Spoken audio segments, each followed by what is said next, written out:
Elbaf arc final saga के core phase में enter कर चुका है। लोकी का फ्लैशबैक खत्म हो चुका है और ये वन पीस का सबसे लंबा फ्लैशबैक था। लगभग 7 महीने तक स्ट्रॉ हैट्स बैकग्राउंड में थे और जब स्पॉटलाइट वापस आ रही है तो सवाल ये है कि इस आर्क का रियल ग्रोथ किसके लिए है। वैसे हाइप तो बहुत टाइम से बन रही है कि एल्बाफ आर्क ओसाप के लिए है, लेकिन स्ट्रॉ हैट्स में स्ट्रॉन्गेस्ट कैरेक्टर कौन से है? Of course Luffy, zero and Sanji. और जैसा कि मैं पता है कि लूफी ने अपनी तीनों टाइप की हाकी मास्टर भी कर ली है, लेकिन अगर हमें ज़ोरो एंड सांजी पे तो उन लोगों की हाकी और स्किल्स इतनी डेवलप नहीं है कि वो गॉड्स नाइट से फाइट कर पाए। और आप ही सोचो, अगर ज़ोरो और किसी और एडमिरल में फाइट हो तो कौन जीत सकता है? ऑफ कोर्स वो एडमिरल ही जीतेगा। वेल यहाँ पे आप मुझे हेट करने लग जाओगे और आप बोलने लगोगे नहीं यार तू क्या बोल रहा है, ज़ोरो बहुत पावरफुल है, बट एक्चुअली में ज़ोरो इतना पावरफुल नहीं है। और इस वीडियो में आपको मैं बताने वाला हूँ कि ज़ोरो इतना पावरफुल क्यों नहीं है, और मैं ये भी बताने वाला हूँ कि एल्बाफ में ज़ोरो का डेवलपमेंट कैसे हो सकता है। तो चलिए इस वीडियो को शुरू करते हैं without wasting any more time. सबसे पहले हमें ये समझना होगा कि ज़ोरो किसी एडमिरल जितना स्ट्रॉन्ग नहीं है, ना वो किसी योनको कमांडर जितना वीक है। वानो में ज़ोरो ने काइडो को परमानेंट स्कार किया और यही नहीं, उसने किंग को भी डिफीट करा जो काइडो का फर्स्ट कमांडर था, एंड उसने कॉन्करर्स हाकी भी अनलॉक करी। बट उसकी हाकी की फाउंडेशन किसने रखी? ड्रैकुल मीहॉक ने।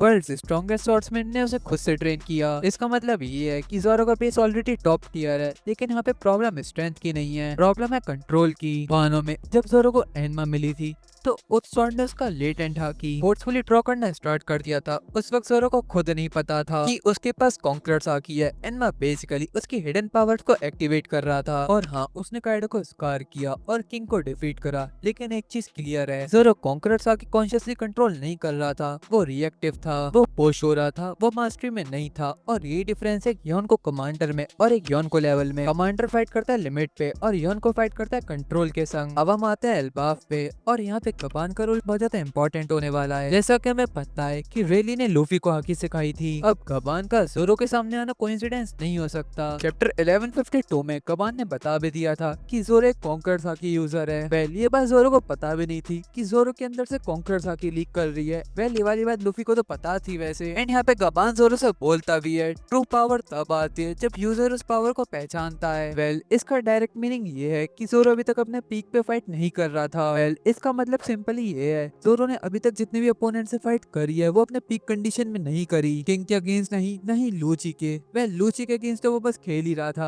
अगर अपनी ज़ोरो कॉन्करर्स हाकी एनमा के बिना फ्रीली कोड करना सीख जाए तो उसका स्टेमिना ड्रेन कम होगा एंड उसका अटैक आउटपुट भी स्टेबल हो जाएगा। वेल इससे भी ये तो समझ ही सकते हो, अगर ज़ोरो बिना कॉन्करर्स हाकी के काइडो को परमानेंट स्कार और किंग को हरा सकता है, तो वो कॉन्करर्स हाकी के मास्टर करने के बाद तो योन को लेवल पे चले जाएगा। और जैसा कि मैं स्पेकुलेट कर रहा हूँ, Zoro, Luffy and Sanji previous generation को सरपास करेंगे, तो इसका मतलब सिंपल है, ज़ोरो सिल्वर रेली और शेंग से भी ज्यादा स्ट्रॉन्ग हो सकता है। वेल उसे मिहाक को बीट करने के लिए शेंग से ज्यादा ही स्ट्रॉन्ग होना पड़ेगा। सॉरी टू से, बट मैं यहाँ पे अपनी मेन थ्योरी से आगे चला गया। यहाँ पे मैं पोस्ट एल्बाफ आर्क की बात कर रहा हूँ। तो एल्बाफ के बाद ज़ोरो एटलीस्ट योन को लेवल से थोड़ा नीचे रहेगा और एडमिरल लेवल से ऊपर रहेगा, जहाँ तक है मेरे पर्सपेक्टिव से। वेल अब हम आते हैं ज़ोरो के रियल टेस्ट पे जो ज़ोरो को हेल्प करेंगे ग्रो करने में। एल्बाफ में ज़ोरो के सामने दो लॉजिकल मैचअप्स है। फर्स्ट है सेंट सोमर, एक एक्सपीरियंस्ड होली नाइट जो गोल्डी रॉजर की क्रू से फाइट कर चुका है और उसे गबान, रेली और रॉजर की फाइटिंग टेक्निक्स भी पता है जहाँ तक है। इससे हम स्पेकुलेट कर सकते हैं कि सोमर्स कितना एक्सपीरियंस्ड है। और उसका ईबा ईबा नोमी फ्रूट एंड यही नहीं, ईमो का डीप सी कॉन्फिडेंट जिससे उसे सुपर ह्यूमन स्ट्रेंथ और टेरिफाइंग रीजनरेटिव एबिलिटी मिलती है। उसको डिफीट करने के लिए रिपीटेडली सुप्रीम किंग हाकी का यूज करना पड़ेगा। और जैसा हमने चैप्टर 1174 में देखा है कि लूफी तो लोकी के संग है एंड ज़ोरो डोमी रिवर स्टैंड से फाइट कर रहा है जारुल को बचाने के लिए। एंड अगर ज़ोरो को फाइट करनी है सोमर से तो उसे कॉन्करर्स हाकी यूज करनी पड़ेगी। एंड अगर ज़ोरो कॉन्करर्स हाकी यूज नहीं करता इस बैटल में तो वो शॉर्टली हार जाएगा इस बैटल को। वेल ज़ोरो का सेकंड अपोनेंट हो सकता है डोरी और ब्रोगी जो डोमी रिवर्स्ड हैं। वेल रीसेंट चैप्टर्स में हमने देखा है जब डोरी और ब्रोगी ज़ोरो पे अटैक कर रहे थे तो वो एक दूसरे पे अटैक कर देती हैं, लेकिन ये मत भूलना कि वो डोमी रिवर्स्ड हैं और उनकी रीजनरेटिव एबिलिटी बहुत ज्यादा इंसेन है। अगर ज़ोरो डोरी या ब्रोगी को डिफीट करता है तो वो सिर्फ एक एनिमी को डिफीट नहीं करेगा, वो प्रूव करेगा कि उसका कॉन्करर्स हाकी इमो के इन्फ्लुएंस को ओवरपावर कर सकता है। अगर तुम इमो के इन्फ्लुएंस को ब्रेक कर सकते हो तो तुम फाइनल सागा के टॉप टियर के ब्रैकेट में ऑफिशियली इंटर कर चुके हो। अब सबसे इम्पोर्टेंट बात,